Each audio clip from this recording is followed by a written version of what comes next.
Hi every one. ഇന്നത്തെ ക്ലാസ്സിൽ നമ്മളിവിടെ ഡിസ്കസ് ചെയ്യാൻ പോകുന്നത് എക്സലിലെ കുറച്ച് അടിപൊളി ടിപ്സ് ആൻഡ് ട്രിക്സ് ആണ്. എന്തൊക്കെയാണെന്നുള്ളത് നമുക്ക് നോക്കാം. നമുക്ക് പലപ്പോഴും എംപ്ലോയി ഡീറ്റെയിൽസ് ഒക്കെ എൻ്റർ ചെയ്യുന്ന സമയത്ത് എക്സലിൽ ഫോട്ടോസ് ഇൻസേർട്ട് ചെയ്യേണ്ട ആവശ്യം വരാറുണ്ട് അല്ലേ? എന്നാൽ നമ്മൾ ഫോട്ടോസ് ഇൻസേർട്ട് ചെയ്യുന്ന സമയത്ത് ഇതുപോലെ ഇൻസേർട്ടിൽ പോയി പിക്ചേഴ്സ് എടുത്ത് നമ്മൾ ഫോട്ടോ സെലക്ട് ചെയ്ത് ഇൻസേർട്ട് ചെയ്യാറാണ് പതിവ് അല്ലേ? എന്നാൽ ആ ഫോട്ടോൻ്റെ സൈസ് നമ്മൾ ഉദ്ദേശിച്ച സെല്ലിൽ ഫിറ്റ് ആവണം എന്നില്ല അല്ലേ? ഇതുപോലെ സെല്ലിന് പുറത്തേക്ക് വന്ന് നിൽക്കുന്നത് കാണാം. പിന്നെയും നമ്മൾ കൊണ്ടുപോയി ഇതിനെ മിനിമൈസ് ചെയ്ത് എടുത്തിട്ട് വേണം ആ സെല്ലിലേക്ക് ഇൻസേർട്ട് ചെയ്യാൻ. എന്നാൽ ഇങ്ങനെ മിനിമൈസ് ചെയ്തെടുക്കോ ഒന്നും ചെയ്യാതെ തന്നെ വളരെ എളുപ്പത്തിൽ തന്നെ നമുക്ക് ഈ ഒരു സെല്ലിനകത്ത് നമ്മുടെ ഫോട്ടോ വളരെ കറക്റ്റായിട്ട് സൈസിൽ തന്നെ ഇൻസേർട്ട് ചെയ്യാൻ പറ്റുന്ന ഒരു ടെക്നിക്കാണ് ഞാനിവിടെ പറയാൻ പോകുന്നത്. അപ്പോൾ അതിന് വേണ്ടിയിട്ട് നമ്മൾ ഇൻസേർട്ട് ടാബിലേക്ക് പോവാം. ദെൻ ഷേപ്സ് എന്നുള്ള ഈ ഓപ്ഷൻ ഒന്ന് ക്ലിക്ക് ചെയ്ത് കൊടുക്കുക. ഞാനിവിടെ റെക്ടാങ്കിൾ ഷേപ്പാണ് സെലക്ട് ചെയ്യുന്നത്. ദെൻ ഈ ഒരു സെല്ലിൽ വന്നിട്ട് ഒരു റെക്ടാങ്കിൾ ബോക്സ് വരയ്ക്കുകയാണ്. കണ്ടോ, ഡ്രാഗ് ചെയ്ത് ഒരു റെക്ടാങ്കിൾ ബോക്സ് ഇവിടെ വരച്ചു. ഇനി വേറെ ഏതെങ്കിലും ഷേപ്പിൽ നിങ്ങൾക്ക് നിങ്ങളുടെ ഫോട്ടോ വേണമെന്നുണ്ടെങ്കിൽ ഇതുപോലെ എഡിറ്റ് പോയിന്റ്സ് എന്നുള്ള ഓപ്ഷൻ, അതായത് റൈറ്റ് ക്ലിക്ക് ചെയ്തിട്ടുണ്ടെങ്കിൽ എഡിറ്റ് പോയിന്റ്സ് എന്നുള്ള ഓപ്ഷൻ ഉണ്ട്. അതെടുത്തിട്ടുണ്ടെങ്കിൽ നമുക്ക് നമ്മുടെ പിക്ചറിനെ ഇഷ്ടമുള്ള ഷേപ്പിലേക്ക് മാറ്റാൻ സാധിക്കുന്നതായിരിക്കും. എനിക്ക് താഴത്തെ ബോക്സിലും കൂടി ഇമേജ് ഇൻസേർട്ട് ചെയ്യേണ്ടതായിട്ടുണ്ട്. അതുകൊണ്ട് ഞാൻ ഈ ഒരു സെല്ലിൽ ചെയ്ത ഇത്രയും കാര്യങ്ങൾ അടുത്ത സെല്ലിലേക്ക് കൂടി പേസ്റ്റ് ചെയ്ത് കൊടുക്കുകയാണ്. ഇനി നമ്മൾ ഈ സെല്ലിൽ വന്നിട്ടൊന്ന് റൈറ്റ് ക്ലിക്ക് ചെയ്യുന്നു. ദെൻ ഫോർമാറ്റ് ഷേപ്പ് എന്നുള്ള ഈ ഓപ്ഷൻ സെലക്ട് ചെയ്യുന്നു. ഇനി ഇവിടെ ഫിൽ എന്നുള്ള ഈ ഓപ്ഷനിലായിരിക്കണം നിങ്ങൾ ഉണ്ടാവേണ്ടത്. ഓക്കെ, ദെൻ ഇതിൽ പിക്ചർ ഓർ ടെക്സ്ചർ ഫിൽ എന്നുള്ള ഓപ്ഷൻ ഒന്ന് സെലക്ട് ചെയ്ത് കൊടുക്കുക. അതിനുശേഷം ഇൻസേർട്ട് എന്നുള്ള ഈ ഐക്കൺ ഒന്ന് ക്ലിക്ക് ചെയ്ത് കൊടുക്കുക. ദെൻ ഫ്രം ഫയൽ എന്നുള്ള ഓപ്ഷൻ സെലക്ട് ചെയ്യുന്നു. നമുക്ക് വേണ്ട ഇമേജ് ഏതാണോ അത് ഇൻസേർട്ട് ചെയ്ത് കൊടുക്കുന്നു. കണ്ടല്ലോ, കറക്റ്റായിട്ട് ആ സെല്ലിനകത്ത് ഫിറ്റായിട്ട് നമ്മുടെ ഇമേജ് വന്നിട്ടുണ്ട്. ഇനി അടുത്ത സെല്ലിലേക്ക് വേണ്ട ഇമേജും ഇതേപോലെ തന്നെ ഞാനിവിടെ ഇൻസേർട്ട് ചെയ്ത് കൊടുക്കുകയാണ്. അതിൽ നമുക്ക് ഇനി റെക്ടാങ്കുലർ ബോക്സ് വരയ്ക്കേണ്ട ആവശ്യമൊന്നുമില്ല. ജസ്റ്റ് ഇൻസേർട്ട് ക്ലിക്ക് ചെയ്യുന്നു, നമ്മുടെ ഇമേജ് എടുക്കുന്നു, ഇൻസേർട്ട് ചെയ്യുന്നു. അങ്ങനെ നമ്മൾ വളരെ ക്വിക്കായിട്ട് തന്നെ നമ്മുടെ ഇമേജസ് ഇവിടെ ഇൻസേർട്ട് ചെയ്തിരിക്കുകയാണ്. അപ്പോൾ ഇനി നിങ്ങൾക്ക് ഇമേജ് ഇൻസേർട്ട് ചെയ്യേണ്ട സമയത്ത് ഇങ്ങനെയുള്ള ടെക്നിക്ക് ഒന്ന് യൂസ് ചെയ്ത് നോക്കൂ. അടുത്തതായിട്ട് നമ്മളിവിടെ പറയാൻ പോകുന്നത് കണ്ടീഷണൽ ഫോർമാറ്റിംഗ് യൂസ് ചെയ്തിട്ടുള്ള ഒരു അടിപൊളി ടെക്നിക്കാണ്. അതായത് ഞാനിവിടെ എനിക്ക് ഇഷ്ടമുള്ള ഡിപ്പാർട്ട്മെന്റ് സെലക്ട് ചെയ്യുമ്പോൾ ആ ഡിപ്പാർട്ട്മെന്റിലുള്ള എല്ലാവരെയും ഹൈലൈറ്റ് ചെയ്യുന്നു. ഇതെങ്ങനെയാണ് നമുക്ക് കണ്ടീഷണൽ ഫോർമാറ്റിംഗ് യൂസ് ചെയ്തിട്ട് വളരെ ഈസി ആയിട്ട് ചെയ്യുക എന്നുള്ളത് നോക്കാം. ഈ ഒരു സെല്ലിൽ വന്നിട്ട് ആദ്യം ഒരു ഡ്രോപ്പ് ഡൗൺ ലിസ്റ്റ് ക്രിയേറ്റ് ചെയ്യുകയാണ്. അപ്പോൾ അതിന് വേണ്ടിയിട്ട് നമ്മൾ പോകേണ്ടത് ഡാറ്റ ടാബിലാണ്. ഡാറ്റ ടാബിൽ ഡാറ്റ വാലിഡേഷൻ എന്നുള്ള ഈ ഓപ്ഷൻ ഒന്ന് ക്ലിക്ക് ചെയ്ത് കൊടുക്കുന്നു. ഇവിടെ ഈ അലൗ എന്നുള്ളിടത്ത് ലിസ്റ്റ് എന്നുള്ളത് സെലക്ട് ചെയ്ത് കൊടുക്കുക. അതിനുശേഷം സോഴ്സ് എന്നുള്ള ഈ ഓപ്ഷനിൽ വന്നിട്ട് നമുക്ക് വേണ്ടത് എന്തൊക്കെയാണോ, അതായത് ഏതൊക്കെ ഡിപ്പാർട്ട്മെന്റ്സ് ആണോ നമ്മളിവിടെ വെച്ചിട്ടുള്ളത് ആ ഡിപ്പാർട്ട്മെന്റ്സ് ഒക്കെ തന്നെയും ഒന്ന് ടൈപ്പ് ചെയ്ത് കൊടുക്കുക. അതിനുശേഷം ഓക്കെ ക്ലിക്ക് ചെയ്ത് കൊടുക്കുന്നു. ഇപ്പോൾ നിങ്ങൾക്ക് കാണാം ഡിപ്പാർട്ട്മെന്റിന്റെ കറസ്പോണ്ടിങ് സെല്ലിലേക്ക് നമുക്ക് ഒരു ഡ്രോപ്പ് ഡൗൺ ലിസ്റ്റ് ആഡ് ആയിട്ടുണ്ട് അല്ലേ? ഇനിയാണ് നമ്മൾ കണ്ടീഷണൽ ഫോർമാറ്റിംഗ് അപ്ലൈ ചെയ്യുന്നത്. അപ്പോൾ അതിന് വേണ്ടിയിട്ട് നമ്മൾ നമ്മുടെ ഡാറ്റ, അതായത് ഹെഡേഴ്സ് ഇല്ലാതെ ഡാറ്റ മാത്രമായിട്ട് ഒന്ന് സെലക്ട് ചെയ്ത് കൊടുക്കുന്നു.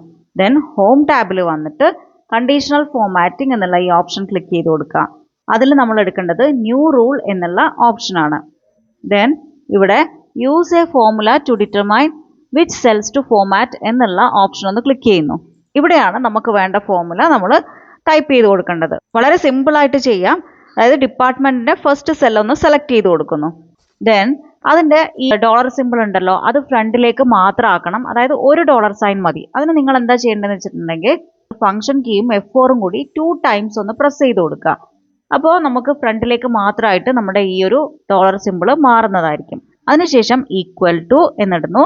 ദെൻ നമ്മൾ സെലക്ട് ചെയ്ത് കൊടുക്കേണ്ട സെല്ലെന്ന് പറയുന്നത് ഈ ഒരു ഡ്രോപ്പ് ഡൗൺ ലിസ്റ്റുള്ള സെല്ലാണ്. അതായത് ഈ ഒരു ഡ്രോപ്പ് ഡൗൺ ലിസ്റ്റിൽ നമ്മൾ സെലക്ട് ചെയ്യുന്നതും ഈ ഒരു സെല്ലിലുള്ളതും ഈക്വൽ ആണോ എന്നാണ് ചെക്ക് ചെയ്യുന്നത്. ഈക്വൽ ആണെങ്കിലാണ് നമുക്ക് ഹൈലൈറ്റ് ചെയ്ത് വരേണ്ടത്. ദെൻ ഫോർമാറ്റ് എന്നുള്ള ഈ ഓപ്ഷൻ എടുക്കുന്നു. ദെൻ നമ്മൾ ഫിൽ എന്നുള്ളത് സെലക്ട് ചെയ്ത് അതിലേക്ക് വേണ്ട കളർ ഏതാണോ അത് സെലക്ട് ചെയ്ത് കൊടുക്കുന്നു. ഓക്കെ അടിക്കുന്നു. ഇനി ഈ ഒരു ഡ്രോപ്പ് ഡൗൺ ലിസ്റ്റിൽ വന്നിട്ട് നമ്മൾ ഏത് ഡിപ്പാർട്ട്മെന്റ് ആണോ സെലക്ട് ചെയ്യുന്നത് അതിനനുസരിച്ച് നമ്മുടെ ഡാറ്റ സെലക്ട് ആവുന്നതായിരിക്കും. കണ്ടല്ലോ, അപ്പോൾ അടിപൊളിയല്ലേ? എല്ലാവരും ട്രൈ ചെയ്ത് നോക്കുക. എക്സലിൽ നിങ്ങൾ ടൈപ്പ് ചെയ്തതിന് ശേഷം സെൽ വിഡ്ത്ത് അഡ്ജസ്റ്റ് ചെയ്യാൻ വേണ്ടിയിട്ട് ഇതുപോലെ ഡ്രാഗ് ചെയ്ത് കഷ്ടപ്പെടുന്നവരാണോ? എന്നാൽ ഷുവർ ആയിട്ടും നിങ്ങൾ അറിഞ്ഞിരിക്കേണ്ട ഒരു ടെക്നിക്കാണ് ഞാനിവിടെ ഡിസ്കസ് ചെയ്യാൻ പോകുന്നത്. അതായത് എങ്ങനെ ഓട്ടോമാറ്റിക്കലി സെൽ വിഡ്ത്ത് അഡ്ജസ്റ്റ് ചെയ്യാം എന്നുള്ളതാണ് ഞാനിവിടെ പറയാൻ പോകുന്നത്. അതിന് വേണ്ടിയിട്ട് നമ്മളിതാ ഈ താഴേക്ക് വന്നിട്ട് ഷീറ്റ് 1 എന്നുള്ളതിന് റൈറ്റ് ക്ലിക്ക് ചെയ്യുന്നു. അതായത് നിങ്ങളുടെ ഷീറ്റ് ഏതാണോ അതിന് റൈറ്റ് ക്ലിക്ക് ചെയ്യുക. ദെൻ വ്യൂ കോഡ് എന്നുള്ളത് ക്ലിക്ക് ചെയ്ത് കൊടുക്കുക. ദെൻ നമുക്ക് ഇങ്ങനെയുള്ളൊരു സ്ക്രീനാണ് വരിക. ഇതിൽ നമ്മൾ ജനറൽ മാറ്റിയിട്ട് വർക്ക് ഷീറ്റ് എന്നുള്ള ഓപ്ഷൻ സെലക്ട് ചെയ്ത് കൊടുക്കുന്നു. ഇവിടെ നമ്മളൊരു സിംഗിൾ ലൈൻ കോഡ് എൻ്റർ ചെയ്ത് കൊടുക്കാൻ പോവുകയാണ്. Cells dot entire column dot auto fit എന്നുള്ളതാണ് നമ്മൾ എൻ്റർ ചെയ്ത് കൊടുക്കേണ്ടത്. നമ്മൾ ടൈപ്പ് ചെയ്യുമ്പോൾ തന്നെ ഓട്ടോമാറ്റിക്കലി വരുന്നുണ്ട് അല്ലേ? അപ്പോൾ അത് ഓരോന്നും ടാപ്പ് കീ യൂസ് ചെയ്തിട്ടാണ് നിങ്ങൾ സെലക്ട് ചെയ്ത് കൊടുക്കേണ്ടത്. നമ്മൾ ഇതൊന്ന് ക്ലോസ് ചെയ്ത് കൊടുക്കുക. ഞാനിവിടെ ടൈപ്പ് ചെയ്ത് കൊടുക്കട്ടെ. നേരത്തെ നമുക്ക് എംപ്ലോയി എന്ന് മാത്രമായിരുന്നു കാണുന്നുണ്ടായിരുന്നു. ഇപ്പോൾ ഫുള്ളായിട്ട് ഇവിടെ കാണാൻ പറ്റുന്നുണ്ട്. അതായത് സെൽ വിഡ്ത്ത് ഒക്കെ തന്നെ ഇവിടെ ഓട്ടോമാറ്റിക്കലി അഡ്ജസ്റ്റ് ആയിരിക്കുന്നു. അപ്പോൾ നിങ്ങളെല്ലാവരും ഇനി തൊട്ട് ടൈപ്പ് ചെയ്യുമ്പോൾ ഈ ഒരു മെത്തേഡ് യൂസ് ചെയ്തിട്ട് ചെയ്ത് നോക്കാം. അടുത്തതായിട്ട് ഞാനിവിടെ VLOOKUPലെ കുറച്ച് ട്രിക്സ് ആണ് പറയാൻ പോകുന്നത്. അതായത് മൾട്ടിപ്പിൾ കോളംസിൽ ഡാറ്റ റിട്ടേൺ ചെയ്യേണ്ട സമയത്ത് നമുക്ക് യൂസ് ചെയ്യാൻ പറ്റിയ ഒരു അടിപൊളി ടെക്നിക്കാണ് ഞാനിവിടെ പറയാൻ പോകുന്നത്. ഇത് അധികം ആർക്കും അറിയാത്തൊരു ടെക്നിക്കാണ്. നമുക്ക് എന്താണെന്ന് നോക്കാം. നെയിം, ഡിപ്പാർട്ട്മെന്റ്, സാലറി, ഇത്രയും കാര്യങ്ങൾ എനിക്ക് റിട്ടേൺ ചെയ്യണമെന്ന് വിചാരിക്കാം.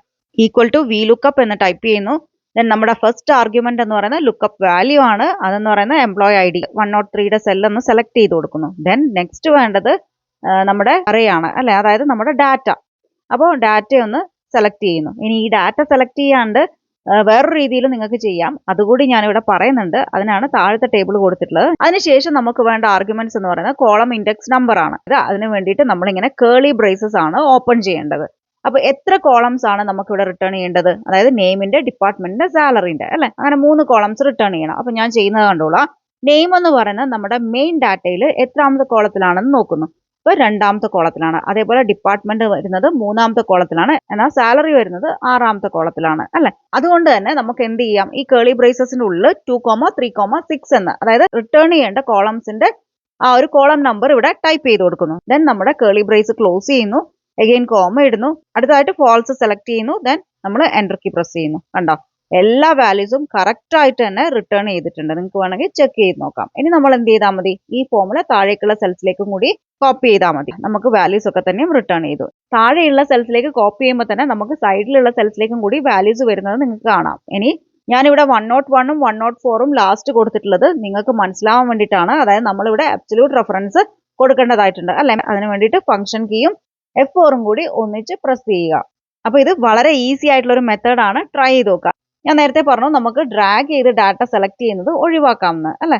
അപ്പോൾ അതെങ്ങനെയാണെന്നുള്ളത് നമുക്ക് നോക്കാം. അതിനുവേണ്ടി ആദ്യം നമ്മൾ ചെയ്യേണ്ടത് നമ്മുടെ ഡാറ്റ ഒന്ന് സെലക്ട് ചെയ്ത് കൊടുക്കണം. ഒറ്റ പ്രാവശ്യം സെലക്ട് ചെയ്താൽ മതി. പിന്നെ നിങ്ങൾക്ക് എത്ര ഫോമുലാസ് വേണമെങ്കിലും ഡ്രാഗ് ചെയ്യാതെ തന്നെ ഇടാവുന്നതാണ്. അപ്പോൾ നമ്മൾ ഡാറ്റ ഡ്രാഗ് ചെയ്തതിന് ശേഷം ഈ മേലെയുള്ള നെയിം ബോക്സിൽ വരുന്നു. ഈ ഒരു ഡാറ്റയ്ക്ക് എന്താണോ പേര് വേണ്ടത് അതൊന്ന് കൊടുക്കുകയാണ്. ഞാനിവിടെ EMP എന്ന് പറഞ്ഞിട്ടാണ് കൊടുത്തിട്ടുള്ളത്. ഇനി നമുക്ക് എന്ത് ചെയ്യാം, VLOOKUPന്റെ ഫോമുല ടൈപ്പ് ചെയ്ത് കൊടുക്കാം. അതിനുവേണ്ടി VLOOKUP എന്ന് ടൈപ്പ് ചെയ്യുന്നു. ദെൻ നമ്മുടെ ഫസ്റ്റ് ആർഗ്യുമെന്റ് എന്ന് പറയുന്നത് lookup value. Then second argument എന്ന് പറയുന്നത് ടേബിൾ അറേ ആണ്. ഇപ്രാവശ്യം നമ്മൾ കംപ്ലീറ്റ് ഡാറ്റ സെലക്ട് ചെയ്യുന്നതിന് പകരം അവിടെ EMP എന്ന് ടൈപ്പ് ചെയ്ത് കൊടുക്കുന്നു. കണ്ടോ, ഡ്രാഗ് ചെയ്യേണ്ട ആവശ്യം വന്നില്ല അല്ലെ. അതിനുശേഷം നമ്മൾ കേളി ബ്രേസ് ഓപ്പൺ ചെയ്യുന്നു. കോളം നമ്പേഴ്സ് ഒക്കെ തന്നെയും ടൈപ്പ് ചെയ്ത് കൊടുക്കുകയാണ്. ദെൻ കോമ ഇടുന്നു. ഫോൾസ് എന്നുള്ളത് സെലക്ട് ചെയ്ത് കൊടുക്കുന്നു. പാരന്തസിസ് ക്ലോസ് ചെയ്യുന്നു. എൻ്റർ കീ പ്രസ് ചെയ്യുന്നു. കണ്ടോ, നമുക്ക് കറക്റ്റ് ആയിട്ട് തന്നെ നമ്മുടെ വാല്യൂസ് ഇവിടെ റിട്ടേൺ ആയിട്ടുണ്ട്. അത് താഴെയുള്ള സെൽസിലേക്ക് കോപ്പി ചെയ്ത് കൊടുക്കുന്നു. കണ്ടല്ലോ, താഴെയുള്ള സെല്ലിലേക്ക് കോപ്പി ചെയ്യുമ്പോൾ തന്നെ വാല്യൂസ് അടുത്ത സെൽസിലേക്കും കൂടി റിട്ടേൺ ചെയ്യുന്നത് നിങ്ങൾക്ക് കാണാം അല്ലെ. അത് മാത്രമല്ല, നമ്മളിങ്ങനെ നമ്മുടെ ഡാറ്റയ്ക്ക് പേര് കൊടുത്തിട്ടുണ്ടെങ്കിൽ ഫോമുല യൂസ് ചെയ്യുന്ന സമയത്ത് നമുക്ക് അബ്സല്യൂട്ട് റെഫറൻസിന്റെ ആവശ്യം വരുന്നില്ല. അപ്പോൾ ഇത്രയാണ് ഇന്നത്തെ നമ്മുടെ എക്സൽ ട്രിക്സ് എന്ന് പറയുന്നത്. എല്ലാവരും ട്രൈ ചെയ്ത് നോക്കുക. നമുക്ക് നെക്സ്റ്റ് ക്ലാസ്സിൽ നല്ലൊരു വീഡിയോ ആയിട്ട് കാണാം. So thank you for watching. By.